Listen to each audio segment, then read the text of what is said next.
और आज सुबह की सबसे बड़ी खबर पश्चिम बंगाल से, जहां नई सरकार के गठन की प्रक्रिया आज शुरू हो रही है। कोलकाता में दोपहर 2 बजे बीजेपी विधायक दल की आज बैठक होगी। केंद्रीय गृह मंत्री अमित शाह बतौर पर्यवेक्षक इस बैठक में मौजूद रहेंगे। ओडिशा के सीएम मोहन मांझी सह पर्यवेक्षक नियुक्त किए गए हैं, तो वहीं दोनों नेता पश्चिम बंगाल के बीजेपी विधायकों का मन टटोलेंगे। इस बैठक में विधायक दल के नेता का चुनाव किया जाएगा। विधायक दल के नेता के चुनाव के बाद बीजेपी नेता राजभवन जाकर सरकार बनाने का दावा पेश करेंगे। कल यानी 9 मई को शपथ ग्रहण समारोह होगा। बीजेपी ने शपथ ग्रहण को भव्य बनाने की तैयारी कर ली है। इस समारोह में प्रधानमंत्री नरेंद्र मोदी, केंद्रीय गृह मंत्री अमित शाह और रक्षा मंत्री राजनाथ सिंह के साथ कई केंद्रीय मंत्री मौजूद रहेंगे। 20 राज्यों के सीएम भी शपथ ग्रहण समारोह में शामिल होने वाले हैं।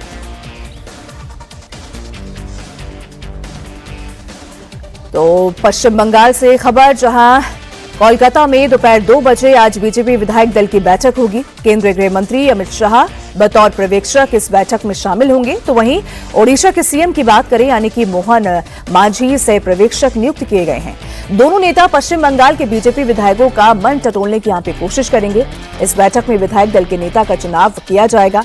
विधायक दल के नेता के चुनाव के बाद बीजेपी नेता राजभवन जाकर सरकार बनाने का दावा पेश करेंगे।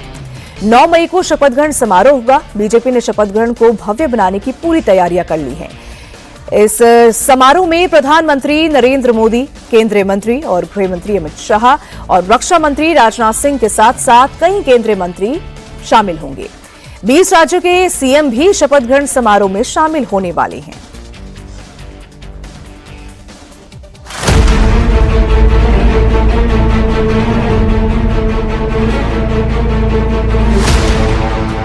बंगाल में विधानसभा भंग, ममता राज खत्म।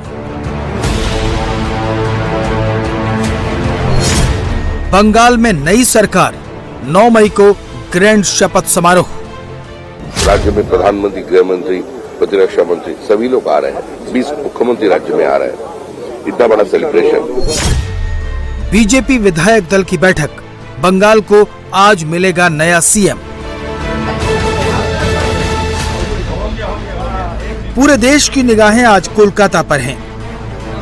आज कोलकाता में बीजेपी विधायक दल की बैठक होनी है। इससे पहले पश्चिम बंगाल के राज्यपाल RN रवि ने संविधान के तहत मिली शक्तियों का इस्तेमाल करके पश्चिम बंगाल विधानसभा को भंग कर दिया है। इसके साथ ही पश्चिम बंगाल में 18वीं विधानसभा के गठन का रास्ता साफ हो गया है। इस बार बंगाल ने मूड बदला है। 15 साल के शासन के बाद ममता बनर्जी की सरकार को उखाड़ फेंका है और बीजेपी का बम्पर स्वागत किया है। अब आज से नई सरकार के गठन की औपचारिक प्रक्रिया शुरू होने जा रही है। बीजेपी ने सभी विधायकों को कोलकाता पहुंचने के निर्देश दिए हैं। आज दोपहर 2 बजे कोलकाता में बीजेपी विधायक दल की बैठक होगी। केंद्रीय गृह मंत्री अमित शाह बतौर पर्यवेक्षक विधायक दल की बैठक में मौजूद रहेंगे। ओडिशा के सीएम मोहन चरण मांझी को सह पर्यवेक्षक नियुक्त किया गया है। बैठक में विधायक दल के नेता का चुनाव किया जाएगा। विधायक दल के नेता के चुनाव के बाद बीजेपी नेता राजभवन जाकर सरकार बनाने का दावा पेश करेंगे। यानी आज पश्चिम बंगाल को नया सीएम मिल जाएगा और इसके बाद होगा ग्रैंड शपथ का कार्यक्रम, जिसके लिए बड़े पैमाने पर तैयारी की जा रही है। शपथ ग्रहण समारोह 9 मई को कोलकाता के मशहूर ब्रिगेड ग्राउंड में होगा। बीजेपी की पहली सरकार के शपथ ग्रहण समारोह को मेगा रूप देने की तैयारी चल रही है। शपथ ग्रहण समारोह में प्रधानमंत्री नरेंद्र मोदी, गृह मंत्री अमित शाह, रक्षा मंत्री राजनाथ सिंह, पार्टी अध्यक्ष नितिन नवीन समेत कई केंद्रीय मंत्री पहुंचेंगे। इसके अलावा 20 राज्यों के मुख्यमंत्री भी शपथ ग्रहण समारोह का हिस्सा बनेंगे। राज्य में प्रधानमंत्री, गृह मंत्री, प्रतिरक्षा मंत्री सभी लोग आ रहे हैं। 20 मुख्यमंत्री राज्य में आ रहे हैं। इतना बड़ा सेलिब्रेशन। बीजेपी इस शपथ ग्रहण समारोह को यादगार बनाने में कोई कसर छोड़ने वाली नहीं है, लेकिन बेहद चौकन्नी भी है, क्योंकि नतीजे आने के बाद जिस तरह से पश्चिम बंगाल में हिंसा हुई है, वो नई सरकार के लिए सबसे बड़ा चैलेंज साबित होने वाली है। खासतौर पर शुभेंदु अधिकारी के PS चंद्रनाथ रथ की गोली मारकर की गई हत्या ने पूरे सूबे को हिला दिया है। इसलिए जब शपथ ग्रहण में इतनी बड़ी हस्तियां आ रही हैं, तो ये हिंसा बड़ी चिंता पैदा कर रही है। राज्य में प्रधानमंत्री, गृह मंत्री, प्रतिरक्षा मंत्री सभी लोग आ रहे हैं। 20 मुख्यमंत्री राज्य में आ रहे हैं। इतना बड़ा सेलिब्रेशन, तो उसी का पहले ये घटना कोई पॉलिटिकल मैसेज देना चाहते हैं या बीजेपी का सीने पर गोली ठोकना चाहते हैं या प्रधानमंत्री का पास कोई वार्ता देना चाहते हैं, ये पश्चिम बंगाल की जो पॉलिटिकली जागरूक जनता है वो समझ जाएंगे। पश्चिम बंगाल में शुभेंदु अधिकारी सीएम की रेस में आगे चल रहे हैं, लेकिन विधायक दल की बैठक से पहले उनके पीए की हत्या करके उनके लिए एजेंडा तय कर दिया गया है। कौन मर्डर किया, कैसे हुआ, ये तो जांच एजेंसी बताएगा, लेकिन मैं इसको खुलासा करना चाहता हूं। चंद्रकांत राउत को मर्डर करने के लिए एक ही वजह है, वो बीजेपी का शुभेंदु अधिकारी का एग्जीक्यूटिव असिस्टेंट है और शुभेंदु ने हाल ही जो चुनाव हुआ नतीजा आया भवानीपुर में ममता बनर्जी को हराया, यही कारण हो सकता है। इसका कोई बात नहीं है। मैं उनका परिवार का साथ दूंगा और परिवार का जो डिमांड है तुरंत इसको जो किया है उनको हिरासत में लेकर चार्जशीट करके कॉन्विक्शन दिलाना, एक प्रक्रिया में भी मेरा जो जिम्मेदारी है मैं निभाने का काम करूंगा। चंद्रनाथ रथ की हत्या के लिए बीजेपी साफ साफ तृणमूल कांग्रेस की तरफ उंगली उठा रही है। वहीं तृणमूल कांग्रेस ने रथ के मर्डर के लिए बीजेपी और चुनाव आयोग को जिम्मेदार ठहरा दिया है और इस मर्डर केस की जांच सीबीआई से कराने की मांग की है। टीएमसी की इसी मांग का समर्थन कोलकाता पहुंचे अखिलेश यादव ने भी किया। टेंशन के इस माहौल में कांग्रेस ने बंगाल में हिंसा के लिए बीजेपी और टीएमसी दोनों को जिम्मेदार ठहराया है। अधीर रंजन चौधरी ने कहा कि बीजेपी ने हिंसा खत्म करने का वादा किया था, अब बहाना नहीं चलेगा। इसी माहौल के बीच 9 मई को शपथ ग्रहण होना है। बीजेपी ने ऐतिहासिक जीत तो दर्ज कर ली है, अब उसके लिए सबसे बड़ी चुनौती बंगाल का लॉ एंड ऑर्डर है। हालांकि बीजेपी इससे निपटने में माहिर है। नेता प्रतिपक्ष शुभेंदु अधिकारी के पीए चंद्रनाथ रथ की हत्या को लेकर लोगों में गुस्सा है। शूटर अब तक पुलिस की गिरफ्त से बाहर है। किसी भी हमलावर की लोकेशन ट्रेस अभी तक नहीं हो पाई है। हालांकि तमाम जांच एजेंसियां चप्पे चप्पे में तलाशी ले रही है। सीआईडी से लेकर बीएसएफ तक अलर्ट मोड पर है। तो वही मामले में गठित एसआईटी ने कुछ संदिग्धों को भी हिरासत में लिया है, जिनसे पूछताछ अब की जा रही है। आशंका है कि हत्या में ग्लॉक पिस्टल का इस्तेमाल किया गया, जिसकी जांच टीमें कर रही हैं। तो वही मामले में सियासत भी अब तेज हो गई है। शुभेंदु अधिकारी के साथ साथ बीजेपी के तमाम नेताओं का कहना है कि हत्याकांड में प्रोफेशनल शूटर हायर किए गए हैं और इसमें टीएमसी का हाथ है। तो वही टीएमसी मामले की सीबीआई जांच की मांग कर चुकी है। अब ऐसे में एजेंसियां हर एंगल से जांच में जुट गई है।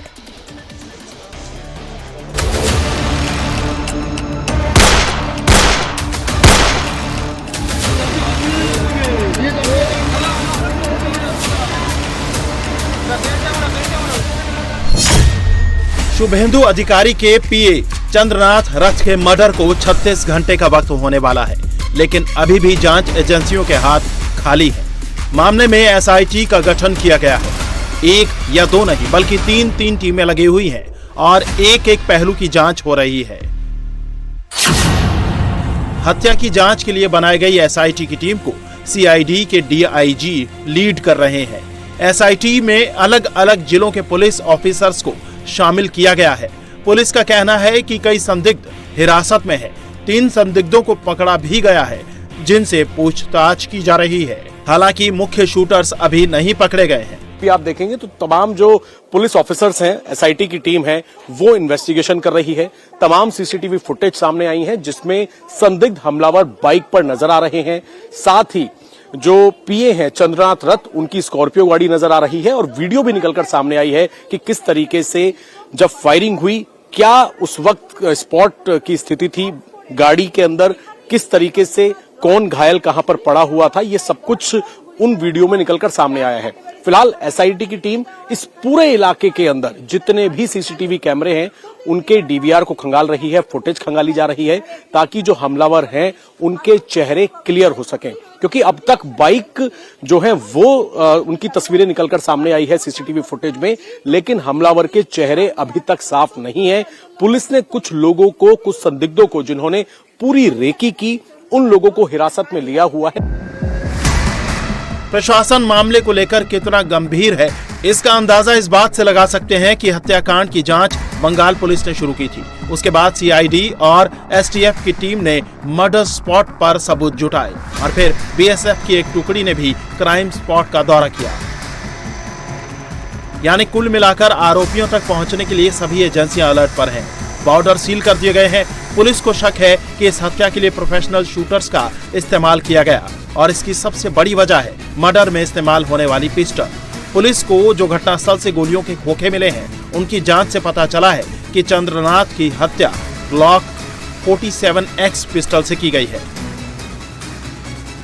ग्लॉक 47 ऐसी पिस्टल है जो ऑस्ट्रिया मेड है। इंडिया के आर्म्स मार्केट में आम लोगों के लिए उपलब्ध नहीं है। ये सिर्फ इंडिया के टॉप क्रिमिनल्स, बड़े गैंगस्टर्स और उनके शूटर्स के पास ही मिलती है और ऑस्ट्रिया मेड इस पिस्टल की सप्लाई पाकिस्तान और बांग्लादेश के रूट से होती है। ग्लॉक 47X एक आधुनिक 9mm कैलिबर वाली स्ट्राइकर फायर पिस्टल है और इसका इस्तेमाल मुख्य रूप से अमेरिकी बॉर्डर में तैनात सुरक्षा कर्मी करते हैं। इस पिस्टल का फायरिंग रेंज 50 मीटर है और सटीक रेंज 25 मीटर। यानी अगर 25 मीटर दूर से दुश्मन को टारगेट किया गया तो बचने की कोई संभावना नहीं है और ये एक बार में बस्ट फायर कर सकती है। शुभेंदु अधिकारी ने भी यही आशंका जताई है। उनका कहना है कि चंद्रनाथ का कत्ल पूरी प्लानिंग के साथ हुआ है और इसमें प्रोफेशनल शूटर का इस्तेमाल किया गया है।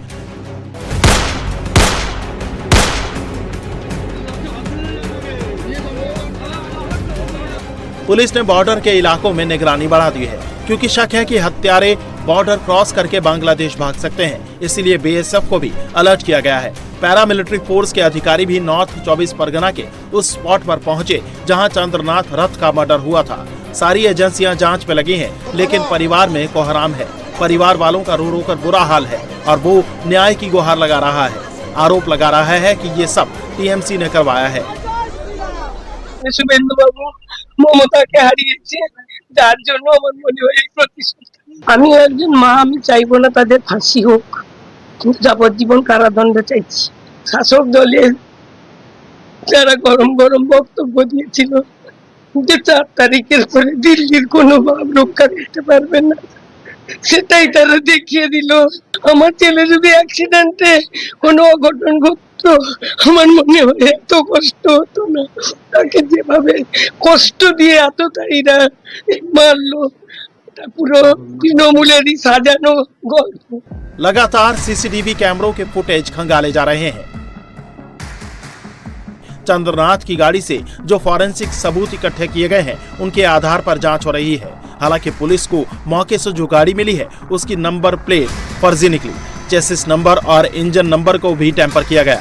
ऐसे में पुलिस के लिए हत्यारों तक पहुंचना एक बड़ा चैलेंज बना हुआ है। हालांकि जांच एजेंसियों का कहना है कि आरोपी जल्द गिरफ्त में होंगे, किसी को बख्शा नहीं जाएगा। तमिलनाडु में सरकार गठन पर सस्पेंस आज खत्म हो सकता है। जोसेफ विजय चंद्रशेखर की पार्टी टीवीके के नेताओं ने सीपीआई और सीपीएम से मुलाकात की। इसके बाद आज सीपीआई और सीपीएम बैठक कर विजय को समर्थन देने का ऐलान कर सकते हैं। विजय के पास अपनी पार्टी और कांग्रेस मिलाकर 112 विधायकों का समर्थन है। उन्हें 6 विधायकों की जरूरत है। लेफ्ट के पास 4 विधायक हैं। विजय को वीसीके समर्थन दे सकती है। हालांकि वीसीके ने एसएस बालाजी ने कहा कि उनकी पार्टी ने अभी टीवीके को समर्थन देने पर कोई फैसला नहीं लिया है। उनकी पार्टी तभी समर्थन पर विचार करेगी जब टीवीके ये भरोसा दिलाए कि वो बीजेपी या आरएसएस के दबाव में नहीं आएगी। एसएस बालाजी के साथ ही उन्होंने आगे कहा कि राज्यपाल को टीवीके चीफ विजय को सरकार बनाने के लिए बुलाना चाहिए।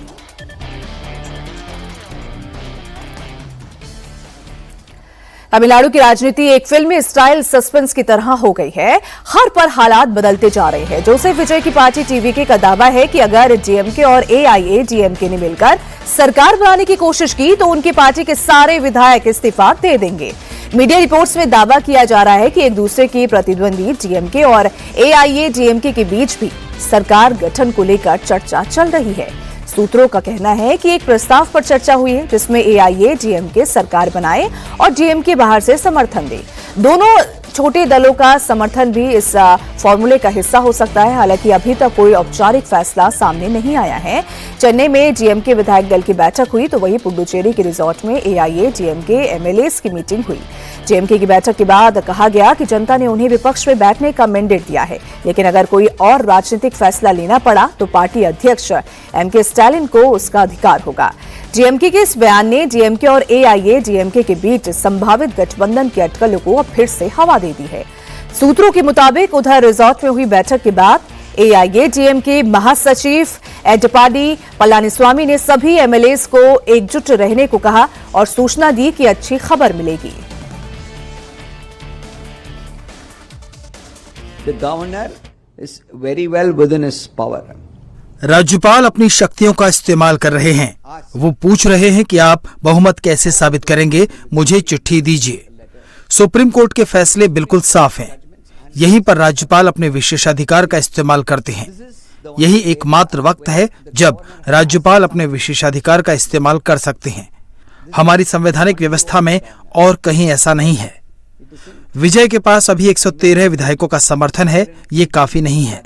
118 मैजिक नंबर है, इसलिए हमें इंतजार करना होगा कैसे इसका हल निकलता है।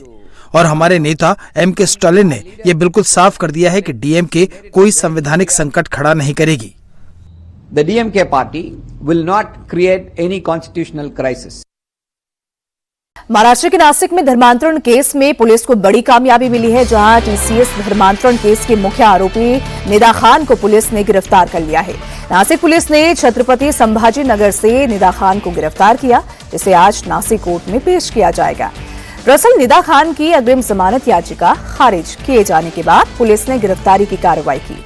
निदा खान पर आईटी कंपनी में महिलाओं के साथ यौन उत्पीड़न, मानसिक प्रताड़ना और धर्मांतरण के लिए दबाव डालने के आरोप हैं।